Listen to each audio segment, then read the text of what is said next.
It is 6:30 p.m. in Douala, Cameroon. Good evening, ladies and gentlemen, and thanks for joining me, Fon Quinter, on today's edition of Prime News. We're beaming live from Douala, the nation's economic capital. The news starts now following the death of at least 8 persons in the third stampede at the Olembe Stadium in Yaoundé. A coalition of lawyers has called on the Confederation of African Football (CAF) to take full responsibility for the death and injuries recorded. The lawyers, led by barrister Edward Ewane of the Legend Law Office Buea, stated that they were writing in the capacity of human rights advocates. According to them, the incident was as a result of gross neglect of the football governing body, thereby requesting that they pay an indemnity of $1 million to our victims. In a related story, after the unfortunate incident at the Olembe Stadium in Yaoundé, where at least 8 persons died, our newsroom took interest in what transpired that led to the loss of lives. Our reporter Colette Loom talked with an expert who outlined measures government can take in a bid to prevent such mishaps from reoccurring. She reports from Yaoundé. Following the stampede witnessed this week at the Olembe Stadium in Yaoundé, which led to the untimely exit of 6 persons and 38 injured, the reasons accountable for this said incident cannot be undermined. The Olembe Sports Complex, construction works in that complex is not yet completed. Not all of those entry points are functional, and because they are not functional, operational, only few of them are being used, there is very high probability that such things can happen. It should be recalled the match between Cameroon and the Comoros early this week here in Yaoundé. Some Cameroonians who watched the match live ended up at the mortuary as a joyful beginning turned sour to a sad ending. This would not have been a reality if negligence was not the order of the day, as Dr. Nda shares his experience as he was present at the stadium live on day 1 of the tournament. I'm in Yaoundé and I was in a stadium.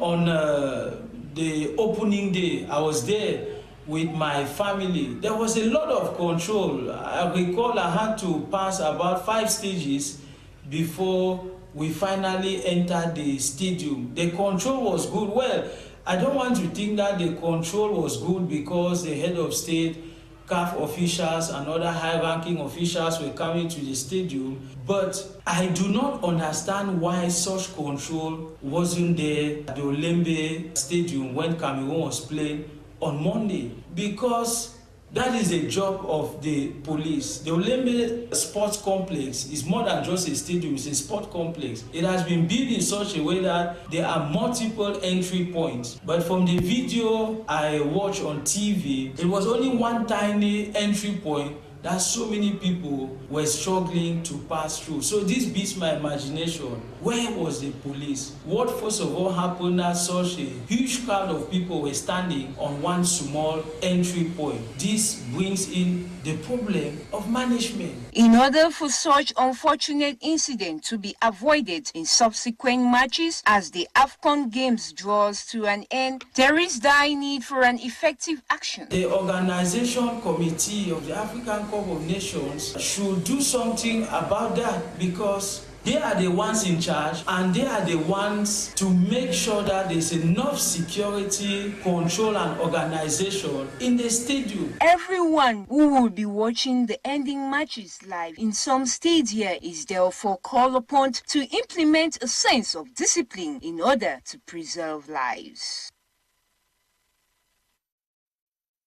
The General Manager of the Cameroon Development Corporation (CDC), Nolinga, Franklin, and the General Manager of Pamol, Thapia Solomon, have been summoned by the Special Criminal Tribunal. The GMs of the 2 giant agro-industrial corporations and their close collaborators were recently served individual summons on the instructions of the Attorney General of the court, summoning them to appear before the Judicial Police Division of the Special Criminal Court over allegations of misappropriation of public funds. The GMs of the CDC will be appearing before the Specialized Police Unit of the court on February 17, 2022, while the General Manager of Pamol is expected to appear before the investigators of the court on Tuesday, February 15, 2022. Now, the city of Yaoundé have been plagued with series of continuous fire outbreaks in recent times. The keys of a nightclub in Bastos, a snack in Essos and houses at the Mobile Municipal Quarter in Yaoundé is a call for concern. Our Center Regional Correspondent Colette Loom sampled the views of some Yaoundé city dwellers, she reports. Due to persistent series of fire incidents in the city of Yaoundé within a period of less than a week, with the case of Lice nightclub at Bastos, leaving over 16 persons dead and many injured. The fire burnt in a snack at Exhaust, leaving material damage. The house that took to flames at Mobi Omispor in Yaoundé. There is an urgent need for a remedy. Going by some Yaoundé city dwellers as we went down the streets of Yaoundé today to sample their views, many factors are involved, though most persons express themselves behind the camera. Renounced fire burns or incidents that we are having here in Cameroon should be based on the fact of negligence. Before somebody goes into such activities, first we need a technical control by our government. A lot havoc would have been avoided if negligence was not involved in all spheres. This aspect of carelessness, talking with respect to the fire incidents that were recorded in Leaf's nightclub and in other snacks, is carelessness. Because people holding champagne bottles with fireworks around them, and so many of them concentrated in one area, and they are not being careful about what can happen. So the managers of these snack bars, the managers of these nightclubs were negligent. Leaf's nightclub, when the incident happened, it brought a lot of fright into people, and people were struggling to run out. And there was only one way out, which is not normal. However, there is no problem without a solution. Even in the snacks at a source, it's a similar problem. It is incumbent for fire extinguishers to be installed in these snacks and nightclubs. And the security there, those around who are in charge of security, should be well trained on how to handle such issues, and they should be able to know how to use these fire extinguishers when need arises. Yaoundé city dwellers are therefore optimistic that subsequently stringent measures will be instituted in the capital. As part of our contact tour, the regional delegate of public health for Adamawa yesterday visited the Ngaoundéré Urban Health District. Dr. Jamilatu Laila, after listening to the difficulties encountered in the health district, promised to provide solutions in the near future. Join Gang with details. The personnel of the Ngaoundéré Urban Health District assembled their best tools to welcome the newly appointed regional delegate of public health for Adamawa, Dr. Jamilatu Laila, who has been on a tour for a few days to establish contacts with the various health districts and services attached to the region. During the visit, the chief of the Ngaoundéré Health District, alongside his collaborators, seized the opportunity to present their district for which they are responsible. We just received a visit from the new regional delegate of health, who now stands as the head of the health department of Ngaoundéré and of the Adamawa region as a whole. We had a very, very good encounter with her, being able to present her all our indicators, everything that has happened throughout the last year, and with a hope of a better year to come, working in collaboration with her. It was a long visit, yes, because she was able to answer some of our questions and even give us resolutions and solutions for everything that we have as problems. The Ngaoundéré Urban Health District harbors a total of over 400,000 inhabitants distributed in 15 health areas. The health district, whose main role is to carry out administrative and health promotion activities, faces difficulties including infrastructure, transportation of patients, and insufficient sources of solar energy for the conservation of pharmaceutical products. One of the key problems faced by the personnel is the reluctance of the population towards the COVID-19 vaccine. Nous avons les problèmes réels, notamment au niveau de... We have a real problem here, which is mainly that of sensitization. It is very difficult with the barrier measures, with social media messages discouraging the people. We have a target of 2,400 people to vaccinate, but they are reluctant. We hope that with the help of our new delegate, we will conquer this problem. We will move from one office to another, from one enterprise to another to sensitize people because COVID-19 is real. Ramener tout cela qui sont là parce que la maladie, elle est effective. La COVID, elle est réelle. The visit ended with a discussion session between the collaborators of the Health District and the Regional Delegate of Public Health, who acknowledged having taken into account the various grievances and preoccupations. She promised to find solutions as soon as possible. Now, the month of January has been set aside as Glaucoma Awareness Month. The health campaign seeks to increase understanding regarding glaucoma, its risk factors, as well as prevention. Bokengo Wadi tells us more.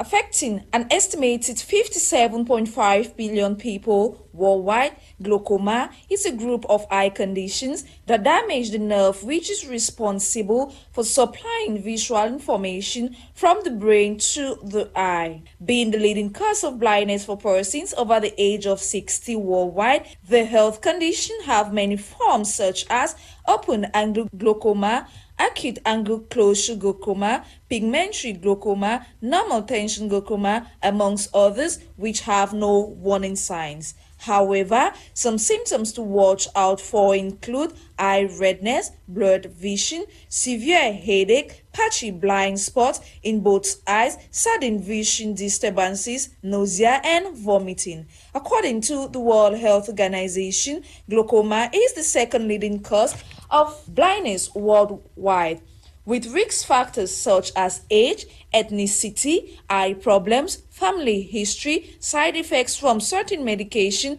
and causes which include high blood pressure, dilating eye drop, blocked eye drainage, reduced blood flow to the optic nerves.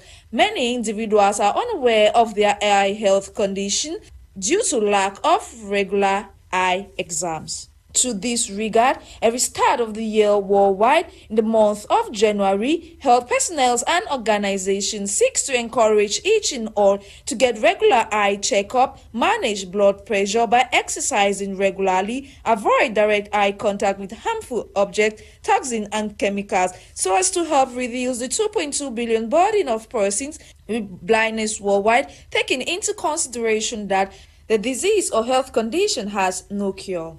Eye is life.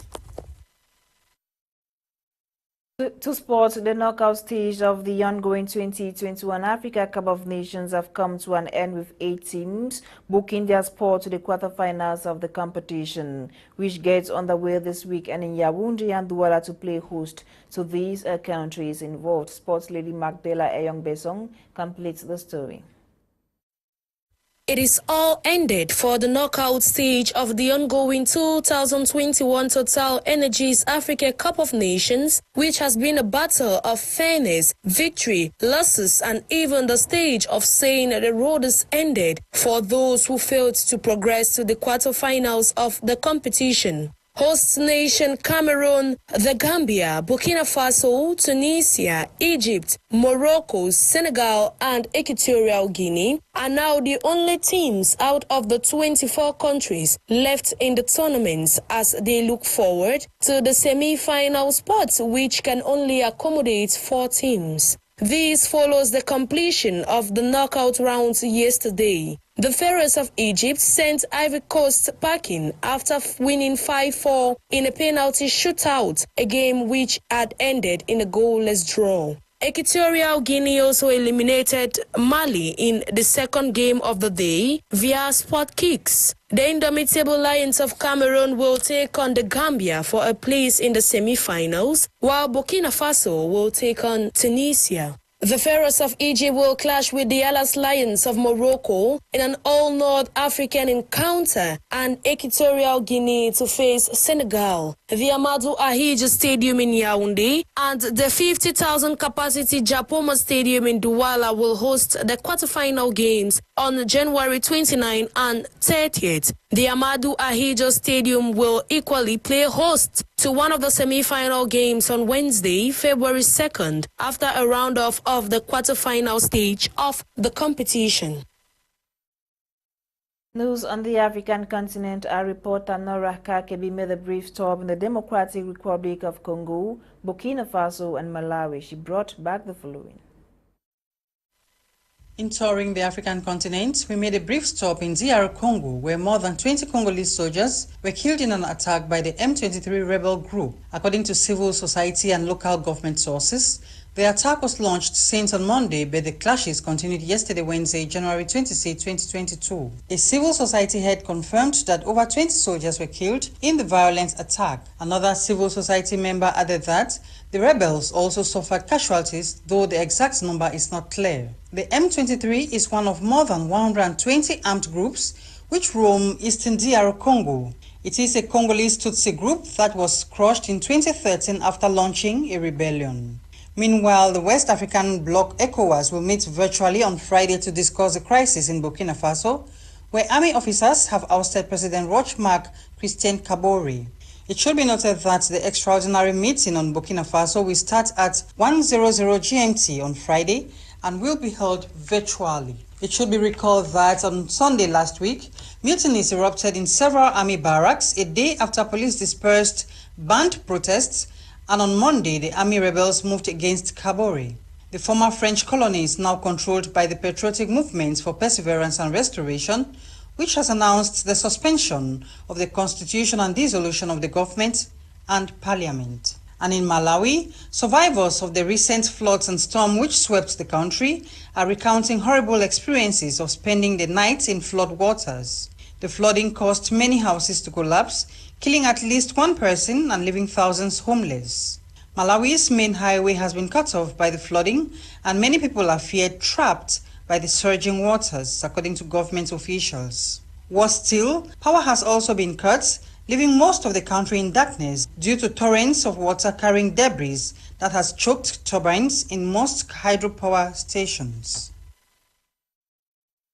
And news out of the African continent. One person has reportedly died and 30 others still missing after a migrant boat capsized off the coast of Florida. Details of these and more with Eileen Sama. At least one person has died and 38 others missing after a ship capsized off the coast of Florida early this week.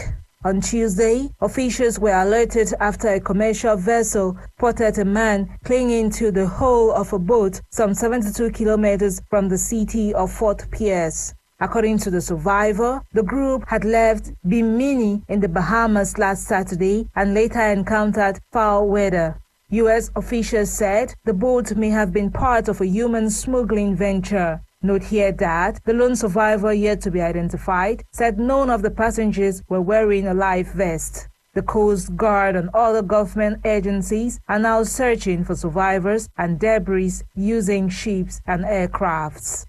Let's now move over to England, where 2/3 of people who recently contracted the Omicron variant say they had already had COVID previously.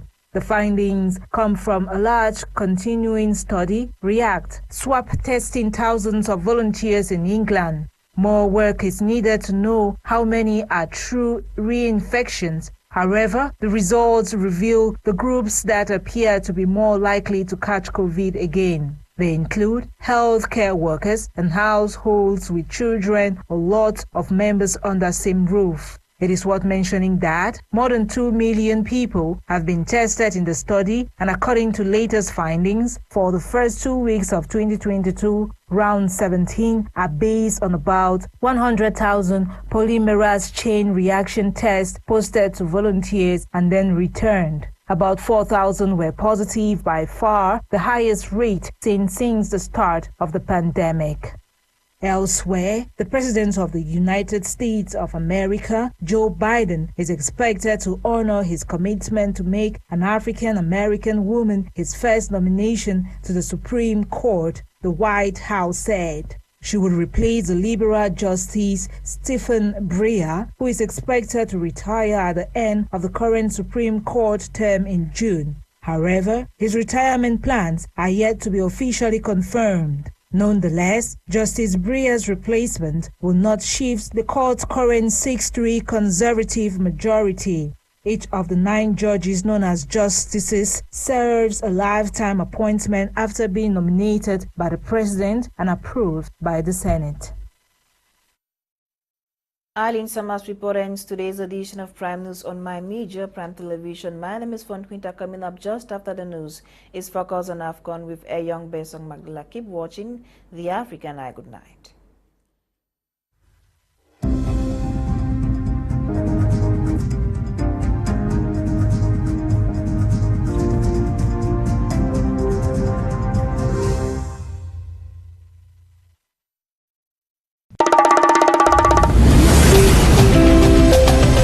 My Media Prime TV, The African Eye.